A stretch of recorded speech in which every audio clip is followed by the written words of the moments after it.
আদনান তাসিন খুন হয়েছে,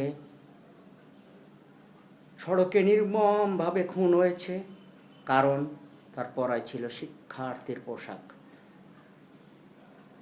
শেওড়া bus stand থেকে ফুটওভার ব্রিজটা সরিয়ে নেওয়া হলো, একটি মানুষও প্রতিবাদ করলো না। ফুটওভার ব্রিজ সরিয়ে নিলেন, ঠিক আছে, সেখানে রাস্তায় ডিভাইডার ছিল, ডিভাইডার থাকতো, মানুষ ওখান দিয়ে পার হতো না। আপনারা গিয়ে কী করলেন? ডিভাইডারটা সরিয়ে দিলেন। সরিয়ে কি করলেন? জেব্রা ক্রসিং নামক একটি আলপনা তৈরি করলেন, যার নাম মৃত্যু ফাঁদ, যার সামনে পিছনে কোনো স্পিড ব্রেকার নেই, কোনো সিগন্যাল লাইট নেই, কোনো ট্রাফিক নেই। তার মানে আপনি আহ্বান জানাচ্ছেন পথচারীদেরকে যে আসো, তোমরা এখানে আসো। যেমন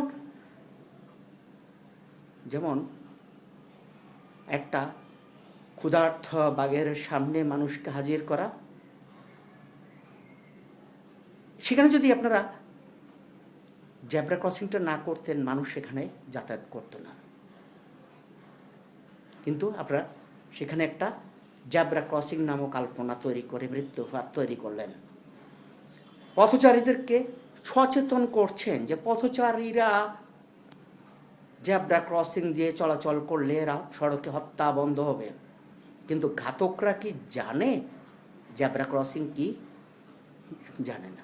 তাহলে ঘাতক সড়কে সচেতন করছেন যাত্রীদেরকে, তামাশা একটা যোগ করছেন আপনারা পথচারী দেশের জনগণের সাথে। অনেক সংগঠনকে আমি দেখি রাস্তায় গিয়ে তার আলপনা অঙ্কন করছেন জেব্রা ক্রসিং নামক।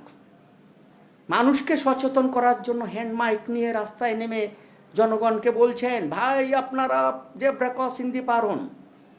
আদনান তাসিন তো জেব্রা ক্রসিং দিয়ে পার হচ্ছিল, তাকে খুন করা হলো কেন? এর দায় কে নিবে? জেব্রা ক্রসিং দিয়ে সে পার হচ্ছিল, এর দায় কে নিবে? কেন বিকল্প না করে ফুটওভার ব্রিজ সরানো হলো? এর দায় কে নিবে?